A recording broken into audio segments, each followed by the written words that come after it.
su séjour une semaine wala 10 jours bu soobee yàlla. kon wax nañu li tax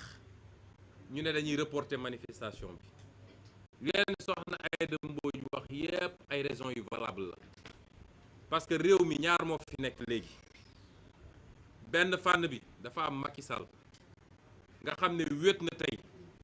làqatu ci gannaaw police am ak gendarmerie parce que xam na ni askan wi woon na ko gannaaw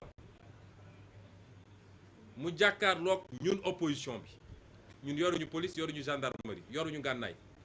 waaye lii suñu police di suñu gendarmerie di suñu ngànnaay mooy askanu Sénégal le peuple sénégalais mooy suñu police mooy suñu gendarmerie mooy suñu justice mooy suñu ngànnaay moo tax il faut ñuy dégloonteeg askan woowu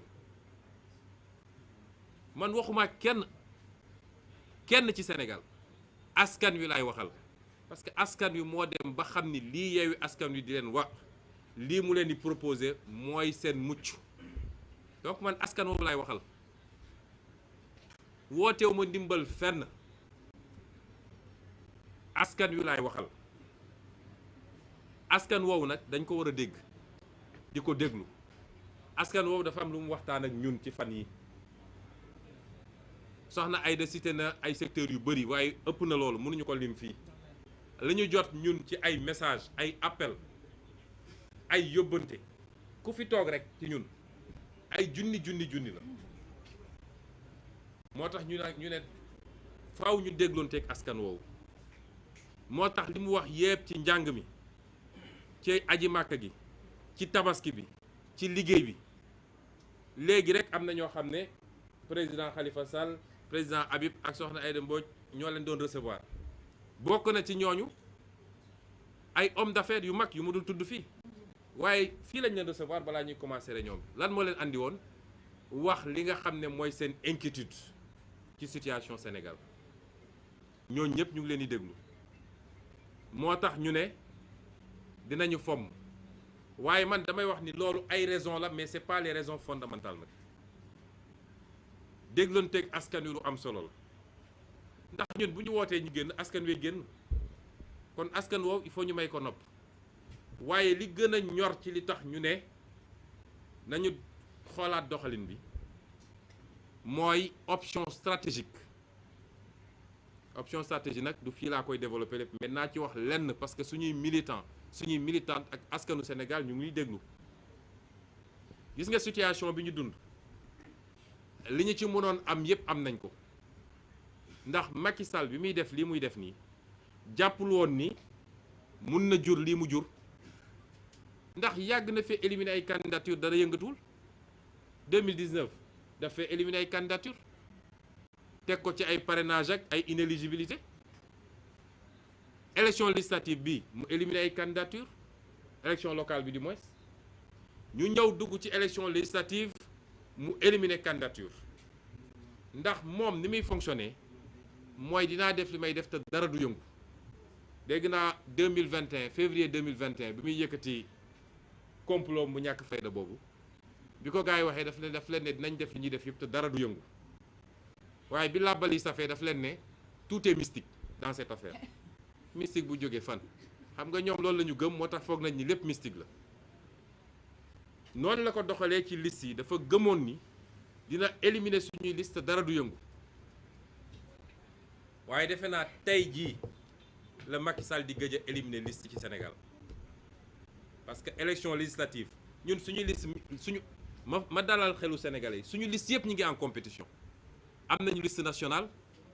moom ay nit la ciblé mais am nañu une liste nationale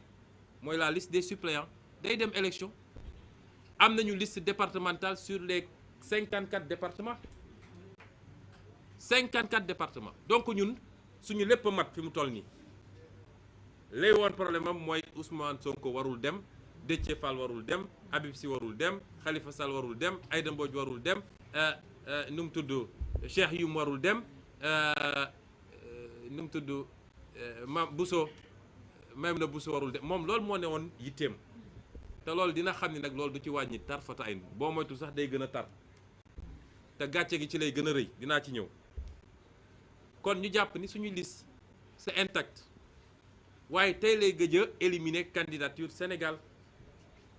moo taxoon il fallait ñu jàmmaarlu ak moom won ko ni mënul yombee noonu parce que lii problème Sénégal saa yu Macky defee nit ñi ne waaw teggi leen seen tànk bàyyi leen noonu ñu bàyyi foog ni foofu lay yem mu tegaat ci leneen parce que fu mu làmb mu nooy rek day continuer ñi xamul li tax ñu doon xeex ma wax leen loolu Macky Sall su làmbee mu nooy ñu ne ñëpp woote nañu ñëpp ñaan nañu bàyyi nga xamal ni ma nga ci prochaine étape bi kon won nañ ko ni moomul nit ñi te affaire bi mënul yombee noonu waaye li ëpp solo li ma wax léegi li ñu waroon am ci situation bi am nañ ko muy ñaar yu am solo bu ci njëkk mooy réew mi wane nañ ni Macky Sall waa réew mi wan nañ ko gannaaw ndax li xew ci casserole yi keroog rek wane na ko Macky Sall na woote léegi ne damaa bëgg nit ñi génn tëgg casserole bu juróomi nit tëggee mu jaaxal ma te nit ñi joxuñu leen lem menacé wuñu leen loolu wane na ni Sénégal wan nañu gannaaw Macky Sall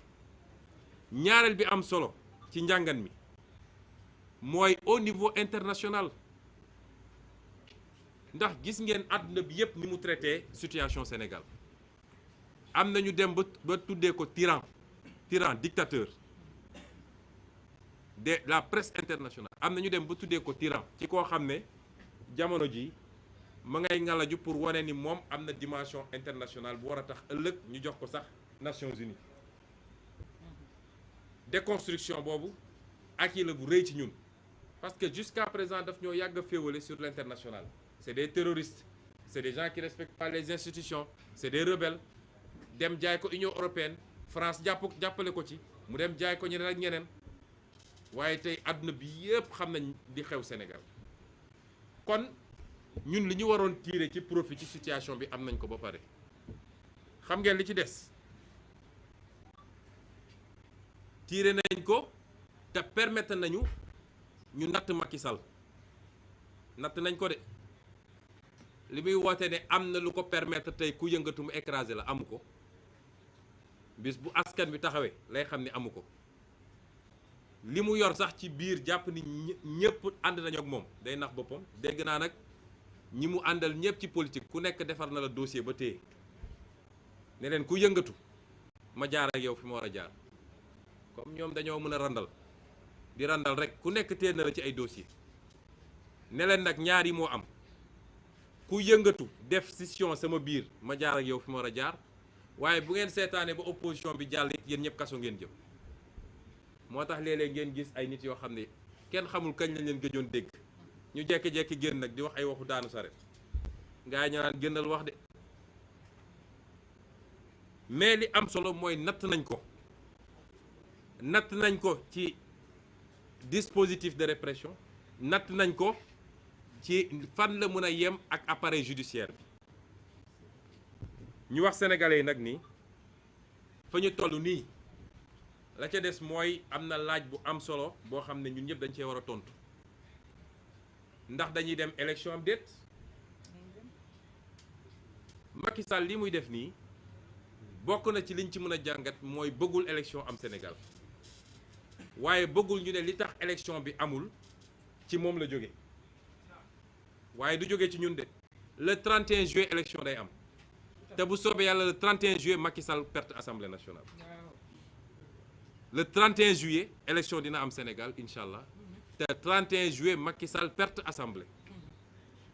moo tax comme li ñu waroon am yépp am nañ ko dañuy déggbal élection bi nañ koy déglu nag mooy dañoo woo Sénégalais yi ñu sanctionner Macky Sall won ko ni du moom mooy tànn kan mooy candidat ku dul candidat kan mooy dem élection kan moo dul dem élection il faut que Macky Sall sénégalais yi waxuma mu perte assemblée ci ay ñun ñu am ay 52% moom moo am ay déedéet il faut mu doon défaite bu spectaculaire te xam naa ni sénégalais yi toll nañ foofu ñaareel bi mooy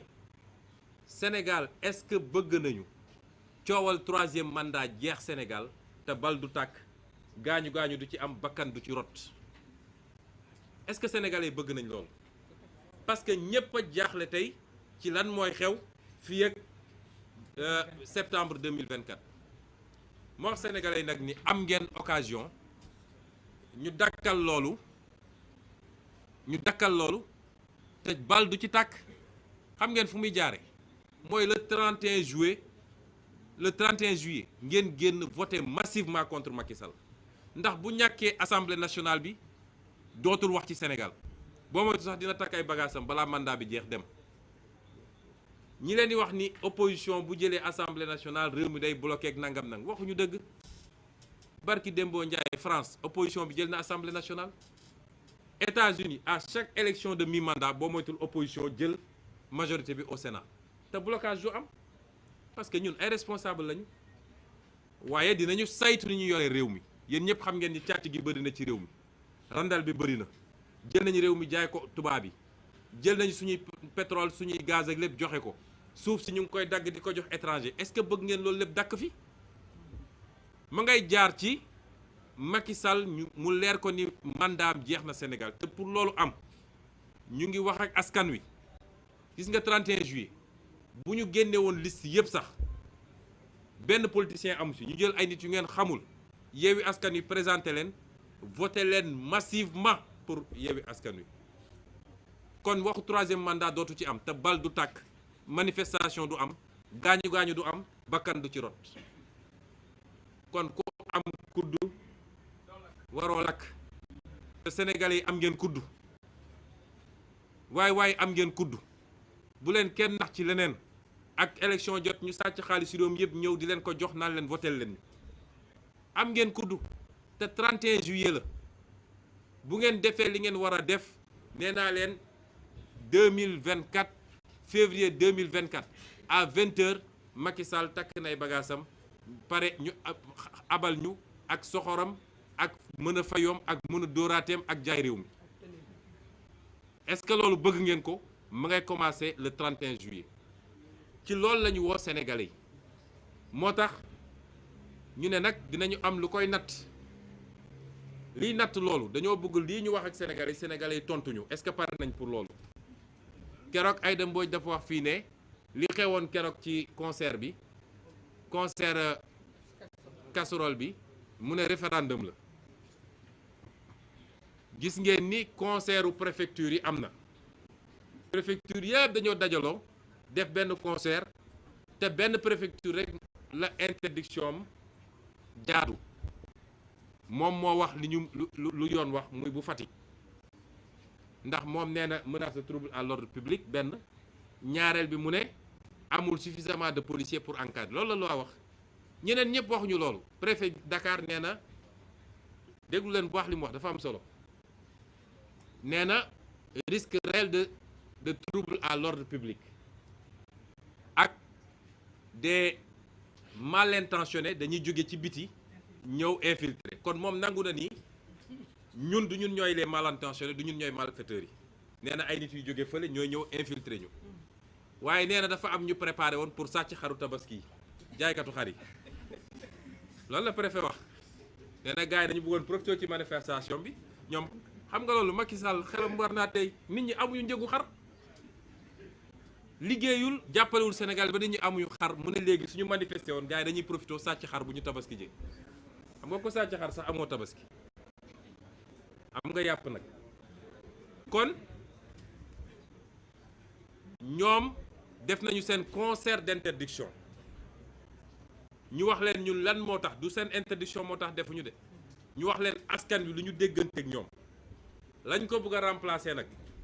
ànd ak mu doon benn référendum ci ñaari question yi ñu wax askan wi benn ñaari question yi ñu wax askan wi benn il faut que massivement askan wi wax ni le 31 juillet Macky Sall dina ñàkk assemblée nationale ci loo xam ne du am lam-lame du am contestation loolu dafa am solo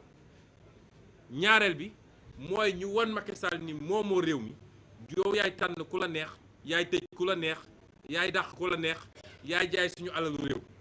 ñaari question la référendum bi tontu bi ñu bëgg nag askan wi tontuñu ko mooy concert de casserole bi ñu leen di woo ëllëg jeudi ëllëg jeudi xam nañ ni pare ngeen bu yàgg ñii sax dañ ñëwoon dañ ko def tey waaye dañ ko def ëllëg moo gën lañ ci bëgg nag mooy li ñu amoon keroog dañu bëgg lu ko mat ñett parce que dañu bëgg mu doon message bu gën a forati ci Macky Sall te muy mujjanteelu concert casserole bu ñuy def suñu weesoo lool nañu yeewi nit ñi ñu préparer ci seen tabaski te ñu jóge foofu dëgmal nag élection locale ndax xam ngeen ni fi ñu toll nii tey fukki fan ak ñaar moo des ci début campagne bi 12 jours dafa jot normalement bés bu ñuy tabaski bés boobu la campagne bi war a commencer xaw ma sax loolu nuñ ko organiser kon suñu paree loolu na ñëpp dem préparer seen tabaski te yàlla may leen xar ak lu ñu xottee ak yeneen ak yeneen waaye nañu préparer campagne bi kon gën ëllëg 20h jeudi suba 30 juin à 20h dañu bëgg ku nekk Nouakchott sax na nga dégg casserole yi ak cornet yi parce que loolu ëpp sax solo liñ doon bëgg a def muy manifestation yooyu waaye ma daanele nag nii Macky Sall léegi li mu bëgg liy mbëbëtam ñëpp xam nañ ko ci Sénégal mooy 3e mandat te jàpp na ni pour mu am ko il faut mu xeex ak ñun nu mu gën a gaawee du Macky Sall moo ñuy tànnal xeex bi dina am de ma wax leen ko yéen ñëpp nag jeunes yi jigéen ñi mag ñi ndaw ñi xeex bi dina am waaye ñooy tànn kañ la xeex bi dina am de ñaanuñu mu am nag te bu sénégalais yi defee li ñu war a def le 31 juillet xeex dootu fi am waaye moom dafa bëgg ñu déclencher xeex bi tout de suite parce que nu ñuy gën a jegee 2024 mbir mi di gën a bon ci moom moo tax muy def provocation yëpp bu dee nag def na lu war a déclencher xeex bi suba na ñëpp préparer ñu xeex ko parce que mbébétam yëpp mooy nu muy def ba teg loxo ci leader yi nu muy def loxo fexe ba teg loxo ci leader yi am lu mu leen takkal pour préparer inéligibilité pour 2024 loolu rek mooy yitteem ay dossier rébellion fii ay dossier appel à insurrection commando spécial juróomi nit ñu ne ay cocktail molotov lañ doon def ñu ne ñoo waroon a taal réew mi tappale yooyu mu def ko ak procureur am boo xam ne safati boo xam man keroog ma duggee ci tribunal dama rus quoi di interroger na yow sax li tax nga sol trait yi yow ngente nga doon dem ngente kan mooy dem ngente ak trait yi safati benn peeru safati boo xam ne kenn mësu koo gis ñu ne kooku mooy procureur Sénégal waaye ñu ngi leen di xaar fii kon c'est pas parce que ñu ngi naan concert casserole que bàyyi nañu yeneen méthode de lutte bu nekk ak fi ñu koy utiliser waaye nañu dànk fanaanal rek parce que natt nañ ko xam nañ fu mu toll lii la ñu bëggoon wax ci lu gàtt di leen gërëm di leen sant waaye dinaa ko tënk ci nasaraan parce que presse internationale daf fee nekk ci lu gàtt rek d'abord saluer tous ceux qui nous suivent nos compatriotes africains parce que nous croyons à l'Afrique c'est pas de la propagande politique tous les continents sont en train de s'organiser. Pourquoi les Européens, bien que développés, ont éprouvé le besoin de se réunir en Union européenne? Pourquoi les États-Unis d'Amérique? Vous savez que les États-Unis d'Amérique, c'était pas un seul pays. C'était pas un seul pays. Jusqu'à dernièrement, jusqu'après la Deuxième Guerre mondiale, ils ont continué à rattacher des États aux États-Unis d'Amérique. Je crois que le dernier en date, si je ne m'abuse, c'est Hawaï ou je ne sais pas quel autre État.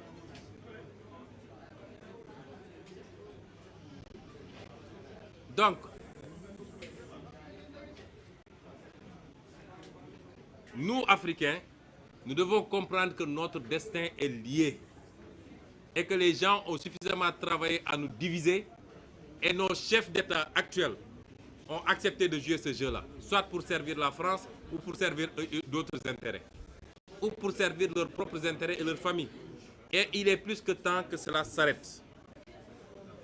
Je commencerai par présenter nos condoléances parce que vous savez qu'hier, une pirogue a encore chaviré au large de Kafountine. Il y avait 100 jeunes Sénégalais, dont les 14 ont péri. Avant cela, il y a eu la catastrophe à Melilla et nous exigeons l'ouverture d'une enquête sur le drame de Melilla, avec la participation de tous les pays africains qui ont un ressortissant qui a perdu la vie dans ce drame-là. Et nous présentons nos condoléances également aux familles. Mais ceci traduit l'échec de nos pays, de nos dirigeants. Pendant que Macky Sall est en train de s'afficher au G7, où il est le clown de service, parce qu'on l'invite, le Sénégal est parmi les 25 pays les plus pauvres au monde. L'Afrique ne fait pas 5% de l'économie mondiale, on les invite au G7 pour colorier un peu. Et il est heureux de s'afficher en grand sourire avec ce qu'on appelle les grands du monde. Pendant ce temps, sa jeunesse est en train de mourir dans les océans pour rejoindre l'Europe parce qu'ils n'ont pas de travail ici. C'est ça la réalité de l'Afrique. Déplorer tout ce qui s'est passé dernièrement. J'ai vu un titre qui disait fort justement tout ça pour ça. Des arrestations arbitraires. Et sur les 127 qui ont été jugés avant-hier, les 127 sont rentrés tranquillement chez eux. Et ils ont essayé d'avoir des condamnations de principe pour 3 leaders. Ça, c'est la méthode de Macky Sall pour essayer de créer des conditions d'inéligibilité ou pour essayer de récupérer des mandats. Remercier les avocats qui se sont beaucoup battus à nos côtés et qui ont fait un travail formidable et de manière tout à fait bénévole. Lancer un message aux magistrats du Sénégal. Vous devez rester digne et fier de ce que vous êtes. Ce n'est pas Macky Sall qui a fait de vous des magistrats. Quand vous commenciez l'école, Macky Sall n'était pas là. Il n'y avait que vos parents et Dieu. Quand vous gravissiez progressivement les échelons pour être ce que vous êtes aujourd'hui, Macky Sall n'était pas là. Votre destin n'est pas entre les mains de Macky Sall. Et vous avez prêté serment de rendre la justice au nom du peuple sénégalais. Gardez cette dignité face au peuple sénégalais, mais gardez cette dignité face à Dieu qui vous a créé et à qui vous rendrez compte un jour. Et ce qui s'est passé hier et avant-hier au tribunal montre que quand une justice s'élève à la hauteur de ses responsabilités, elle peut être l'organe et l'élément stabilisateur d'un pays. Même si nous déplorons les condamnations de principe sur les 3 leaders politiques, même si nous le déplorons, et nous allons nous battre pour que cela soit enlevé parce qu'ils vont interjeter appel. Mais lancer encore un appel à cette justice. Restez digne, restez au-dessus de la mêlée et traitez tout le monde de manière égale, équidistante et de manière juste. N'acceptez pas d'être les pions du régime politique corrompu et décadent de Macky Sall. Nous devons tous reconnaître que le Sénégal est un pays sous tension. Au niveau national, tout le monde en convient. Tous les segments sociaux, économiques reconnaissent qu'il y a ce pays est sous tension. Je disais tantôt que juste avant cette conférence de presse, nous avions reçu ici des médiateurs de la société civile, mais également du secteur privé, et qui ont tenu à exprimer leur inquiétude. Au plan international, tous les yeux sont rivés sur le Sénégal, et tout le monde exprime ses préoccupations. Vous ne pouvez pas savoir le nombre de messages, d'appels, d'intermédiaires que nous recevons par jour pour nous parler de leurs préoccupations par rapport à la situation du Sénégal. Un pays qui est sous tension politique, c'est que ce pays-là a une opposition forte, vivace, qui fait face à un régime. Et un régime qui a des velléités dictatoriales. Autrement, on n'aurait pas été dans cette situation de tension. Et cela suffit à dire à Macky Sall que son projet de réduire l'opposition à sa plus simple expression a lamentablement échoué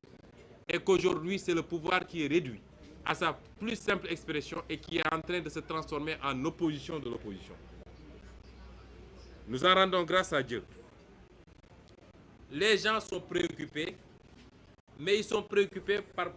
par notre propre sécurité, nous les leaders de l'opposition. Nous sommes très sensibles à tout ça et nous remercions également les Sénégalais.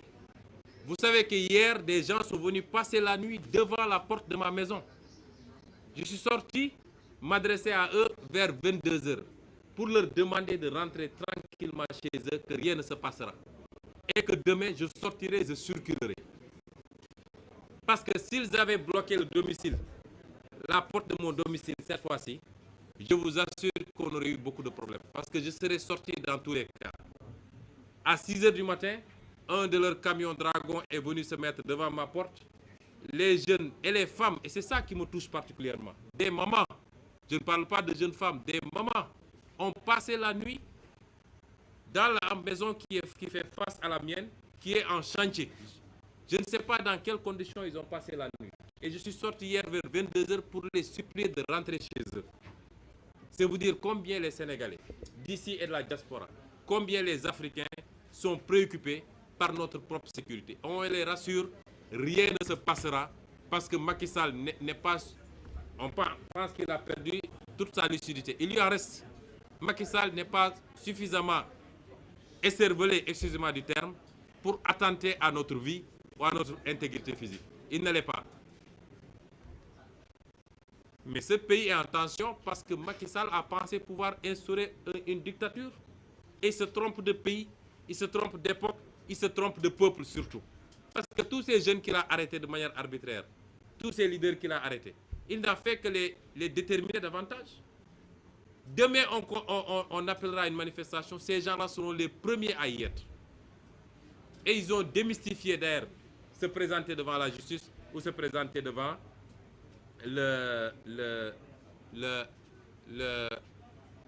devant la justice ou à aller passer quelques jours à Sébikotane ou à Rebeuss. Mais Mme Aïda Mbodj a rappelé en langue wolof, et je vais le résumer en langue française, les raisons qui ont fondé notre décision de surseoir à la manifestation d'aujourd'hui. Ce n'est pas les interdictions des préfets. Parce qu'il y avait des informations sur au moins une dizaine de départements. Et de manière unanime, tous les préfets ont formulé des interdictions en violation de la loi. Il n'y a que le préfet de Fatick qui a donné les deux arguments cumulatifs prévus par la loi, c'est-à-dire menace de trouble à l'ordre public et insuffisance du dispositif policier pour encadrer la manifestation. Encore qu'il y a toujours suffisamment de policiers pour essayer de réprimer les manifestations de l'autre côté. Ce n'est pas ça qui nous a empêchés, qui nous empêche d'aller. C'est après avoir mûrement écouté le peuple. Parce qu'aujourd'hui, il y a inversion des rapports de force. Macky Sall est un homme esseulé qui se cache derrière sa police et sa gendarmerie, il ne lui reste que la police et la gendarmerie. Politiquement, il sait qu'il est esseulé. Et sa seule force aujourd'hui, c'est la police et la gendarmerie, et manipuler les chancelleries internationales pour leur faire croire qu'il a une opposition irresponsable, une opposition de terroristes, d'insurrectionnels, etc. Mais nous, opposition,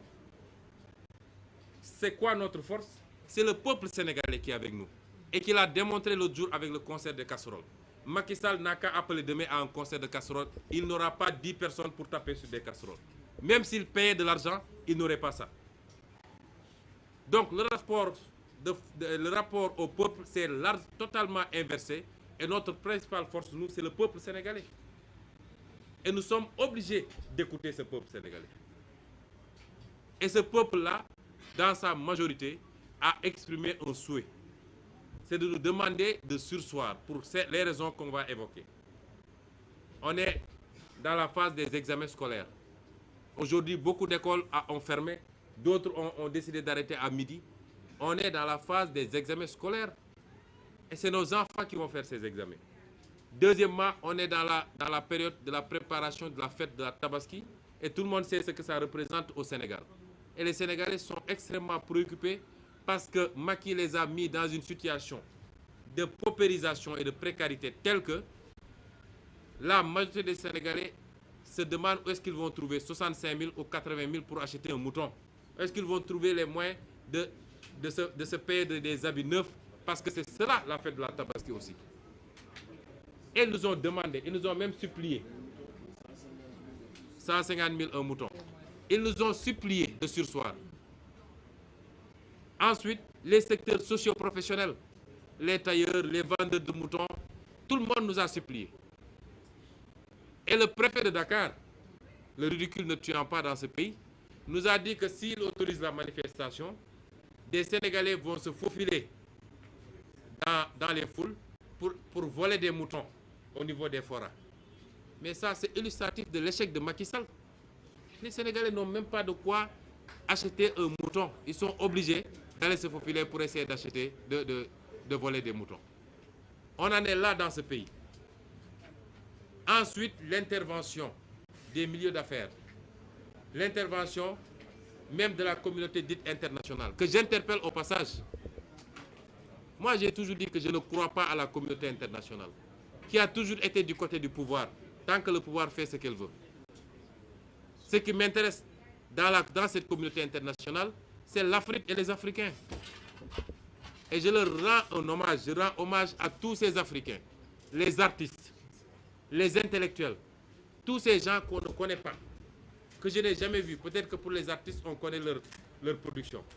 Et qui ont fait des déclarations extrêmement importantes parce qu'ils comprennent ce qui est en train de se jouer